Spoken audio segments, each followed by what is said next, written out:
it's Ashley and I'm back with another video. Today I'm here to do my first ever Marvel yearly recap update. This is part of Comic Book Herald's My Marvelous Year. I actually have my Kindle here so I can follow along with some stuff that I have been reading.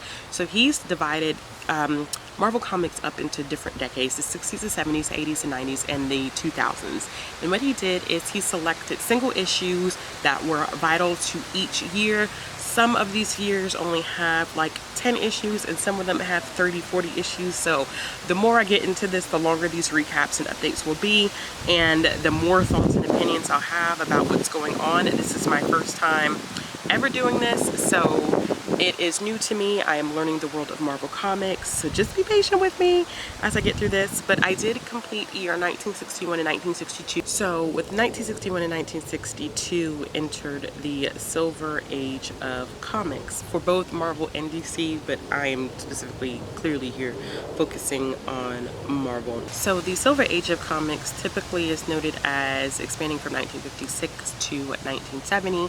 This is where we saw the widespread and refinement and the mainstream success of American comics, and you see a lot of well-known names start to blossom during this period. Specifically for me and reading these, it was definitely Stan Lee, Jack Kirby, Steve Ditko. You know, those are the three names that I've had particularly a lot of experience with. So there were about a good 10 to 11 issues that were supposed to be read for 1961, 1962. I ended up reading a little bit beyond this because in reading Comic Book Herald's information, he was basically saying that any, person that's really interested in Marvel and understanding Marvel as it stands in the comic world would actually end up reading their first 100 issues of the Fantastic Four. So we were only really required to read Fantastic Four issue 1, 2, 4, 5, and 9, but I actually ended up reading Fantastic Four issues 1 through 9. So I think that'll be a good place for me to start. Fantastic Four is like the beginning era of crazy superheroes for Marvel. This is what Marvel really rode off of these first few years that they were delving into these superhero comics. And while there were quite a few issues that I had with Fantastic Four, I can see why they would have been super successful. You have these group of 4 individuals. You have Mr. Fantastic, Invisible Girl, the Human Torch, and the Thing bonding together to create this family in a lot of ways that fight local issues that have been occurring within their area. One thing that's very interesting about the Fantastic Four is that some issues are definitely better than others. You kind of have this up and down thing. I think some of my favorite issues were issues where I was introduced to the Submariner as well as Dr. Doom. Dr. Doom is just a completely like badass villain, and I think he really sets the stage for what we see in his character in future issues of Marvel Comics. But there were other issues that I really didn't enjoy where I think like the villain that was showcased just wasn't really adequate. He really wasn't that interesting. Like for instance, the issue number 8 where there's the Puppetmaster Fantastic Four. He just really I applaud Kirby because the artwork was just phenomenal. It was just his ability to make this guy actually look like a puppet himself was really relevant to the chunk of the story. But he was a lame villain. So some of the villains that you see in Fantastic Four are pretty lame, like they're corny. And I think that you also have to take into consideration the historical aspects that happen during the 60s and how they play into the development of these comics. This is the prime time for the Cold War. We were very much against communism and Russia, and a lot of times it almost seems like communism and Russia were definitely the villains in some of these stories that were written. There was this movement from the golden age of like magic and mysticism to an age where we focused on a lot of science. So there's some aspects of these that are science heavy, now not necessarily accurate science, but it was a lot of science heavy aspects, a lot of space exploration that was tied into it. You know, this is the time that we were in a space race against Russia. So a lot of what was happening in history really is translated in these comics, and sometimes for me it got a little redundant. Like, I just felt like they were kind of going with the same themes, but this was something that was pioneered and new, so I can see why people really did enjoy it. As I said before, my two favorite villains definitely are the Submariner and Dr. Doom. I think Dr. Doom, I know that Comic Book Herald had everybody vote on who their favorite villain was, and I know that Dr. Doom won out, and I can understand why Dr. Doom went out, because this man really just gets away from the Fantastic Four, and the Fantastic Four have been able up until that point to elude any villain that they come across, and they weren't able to do it with Dr. Doom. He was just too talented. Even when Dr. Doom and the Submariner team up, Dr. Doom still gets away. So you know that he's going to make even more of a presence in future issues, and I absolutely love that. I really enjoyed the fact that there's this villain that they really just can't take on, because he's just 10 steps ahead of them every time that they think that they can handle him. Within these first 9 issues, of course, we get the origin story of the Fantastic Four and how much trouble they had dealing with their new bodies, their new realities. I think Ben Grimm, who is the Thing, has the most difficult time handling his change, because his is externally like visible. Everybody else can turn theirs on and off and they still like look like normal humans, whereas Grimm doesn't. He looks like a thing. Like, people are like, oh my god, what is that? And you see him struggle all the way through until about issue number 8. And it was very frustrating for me as a reader to deal with his attitude, but I had to keep reminding myself, like, if I got changed like that and my livelihood was taken away from me, I probably would be pissed off all the time too. And you kind of see him evolve, and it isn't until the Puppetmaster stepdaughter comes in that he kind of lightens up a little bit and he starts to see things differently, because she's blind and she enjoys him for the character of his personality, not how he looks. And I think he starts to understand that. So I really do think that that's something that's going to change in the future. But I know that I really struggled with him a lot and his attitude issues. Now, another thing that we have to kind of adjust to is that the times in which this is written, there's a lot of things that wouldn't necessarily be acceptable in modern day, like the fact that Susan is always characterized as this fragile woman who just has difficulty dealing with everything, it seems. When they're supposed to go meet members of Congress, everybody's giving all of these reasons as to why they feel like, oh, I can't go because I'm not a good speaker, or I'm worried about, you know, my appearance, specifically like with the Thing, like they're going to be scared of me. And Susan's response is, or Sue's response, I keep calling her Susan. Sue's response is, I don't have anything to wear. Like, how sexist is that? That, and then she's obsessed with the submariner, and how, like, he has a good heart. She swoons over him, and, you know, at one point, like, her fragile personality as a woman, her emotional aspect is what gets them caught up. And I'm like, oh my gosh. So those are kind of things that you have to be wary of, because of the time it was written. You see a lot of misogyny. In issue number 9, there was some really bad rep of natives when the Submariner was dropping, I believe, the Human Torch off on this island. He was tricking them because they had gone bankrupt. It was rough. It was rough. The natives were clearly a darker colored skin. The Human Torch calls them savages, and it made my skin cringe.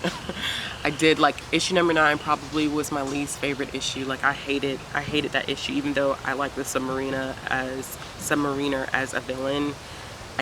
The rep in that was just, it was atrocious. It was horrible. Between Sue and the misogyny and the portrayal of the natives as savages and darker skin, I was just kind of over it. But overall, like, I do see the importance of the Fantastic Four. I don't think, and I really wanted to kind of this study of the film adaptations of the Fantastic Four, because from what I've heard and what I've seen from other comic book readers is that there are no good nor accurate adaptations of the Fantastic Four. So I'm hoping that now that Marvel has the rights back to the Fantastic Four, they can do something good with those characters, because they are timeless, but I think they're also quite difficult to capture on film. But I did enjoy those 9 issues. So one of the other issues that he had us read was Amazing Adult Fantasy number 7, and this one doesn't really fit into the whole concept of the Marvel Universe, but it was his way of showing us where Marvel was and what they progressed into. So Amazing Adult Fantasy number 7 is really like sci-fi-ish. It has short stories and they all have a twist to the end. I just thought it was really interesting to read. It's nothing that really applies to anything that happens in any other aspects of this stuff, but it does in Amazing Adult Fantasy number 15, where we do see the emergence of Spider-Man. One of the other issues that I did end up reading too was The Incredible Hulk issue number 1, and I was very surprised about the origin story of the Incredible Hulk and how some things like get translated to film, because I thought the Incredible Hulk only transformed when he got angry, but in this initial comic, the Incredible Hulk actually transfers from his human form, from Bruce Banner, to the Hulk when it's dark outside, which I thought was really intriguing. The coloring of this was a little off, but I give that to time and age, where I'm like, oh gosh, he's darker, or he's blue and he's supposed to be green, and it was just a really weird situation. It was really weird, but it was really interesting to read. And then you kind of see some cross references from the Incredible Hulk into Fantastic Four, where actually there's like a breaking of the fourth wall, and you actually see the Human Torch reading an issue of the Hulk. And there was another issue, I can't remember the specific issue, but there's another issue where like there are taglines for who is the Hulk, how strong is the Hulk, where is the Hulk, who is the Hulk. And I'm like, this has nothing to do with the Fantastic Four, and it was them shamelessly plugging their own comic, which is cool. Now, the Incredible Hulk only does last for that for about 6 issues before it gets canceled and put into something else. I forget what it's put into, but I do know after 6 issues it doesn't last. And I can kind of see that. It was okay, but it wasn't like anything amazing. The next 2 that I read were Journey into Mystery issues 83 and 85. So this is the introduction of Thor. So my perception of Thor also was super wrong. This is what I get for watching the movies and then going back to the source, and I'm like, this isn't right, but no, this is right. This is Thor's origin. So Thor actually started off in Journey into Mystery, and Thor Thor was actually a doctor who was happenstance walked into a situation with a guy who claimed that he saw these rock aliens, and he was like, okay, he saw them and then they hurt him, and then he started running, and then he gets into this cave or whatever, he can't get out, and then he uses his stick and he knocks on it, and all of a sudden he has the hammer of Thor. I was like, that's his origin story. And he only knows anything about Thor because he's well versed in like mythology and Norse mythology, and that's why he understands. So I'm wondering how Thor's character is going to change over time, because even in issue 85 where we meet Loki, Loki is like the corniest villain in this one. He's super corny, y'all. Loki's trash. I know he's the god of mischief, but he's just basic. He was just super basic. But Thor didn't even really know anything about Loki, just like he didn't know who Loki was, but he knew Loki because he knew mythology, but he didn't know Loki on a personal level. Whereas, you know, you start watching Marvel movies now, like they're technically brothers in some way, but it's just interesting going back now and reading the source material and knowing that it's nothing like he thought it was. And I learned the origin story of Loki and how he was trapped in a tree by Thor, and the only way that he could get out the tree is if somebody walked past and shed a tear. So he made the wind blow and something got into this guy's eye, and then his teardrop fell and he was able to get out of Asgard. It was just weird, but but it was intriguing. I did, of course, read Amazing Fantasy 15. I've done a full review on that. That's the introduction to Spider-Man. I will link that in the card symbol above so you guys can see my full thoughts. I won't talk about that one too much. But the last one that I did read was Tales to Astonish number 35. And this is where we meet Ant-Man.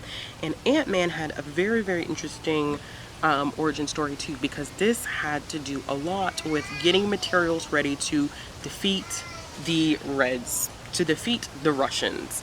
And as a matter of fact, like, the Hulk's origin story starts that way. Ant-Man's origin story starts, it's that constant obsession with like communism and Russia and the Reds and trying to defeat the commies. And so that's Ant-Man's origin story too. I did not find his story that intriguing. I personally, even outside of source material, I'm not a huge fan of the Ant-Man. He's just not my thing. But in order to have context going further, like, I understand why I did need to read his origin story. Alright, y'all, so that's pretty much like my wrap up and my thoughts. Those are like this is the first wave of issues that I have that I've read. I think what I'm going to start doing is taking up more notes, because I'm reading so many comics at one time that I think sometimes I don't remember as much detail as I want until I sit down. I'm like, oh yeah, I remember that, I remember this, I remember that. So I think in the next years I'm going to be taking notes and kind of going off of my notes and my thoughts as I read each issue, so look forward to that. I will be doing one of these videos for each year. So like I said, this covers 1961, 1962, and then this upcoming week I'll be reading all the issues that I need to read for 1963. I'm super excited about reading for 1963 because 1963 is where we start to meet the Avengers and the X-Men, and I'm like, yes, like, two favorite groups, absolutely, so like team superheroes. I'm ready for that, I'm excited for that. I hope you guys are too. If you like this video, make sure you give it a thumbs up. If you want to see more content from me, click the subscribe button, hit the bell for notification. As always, I upload videos every Monday, Wednesday, and Friday. And I hope you guys will have a wonderful afternoon, morning, noon, night, wherever it is, whatever time you're watching this video.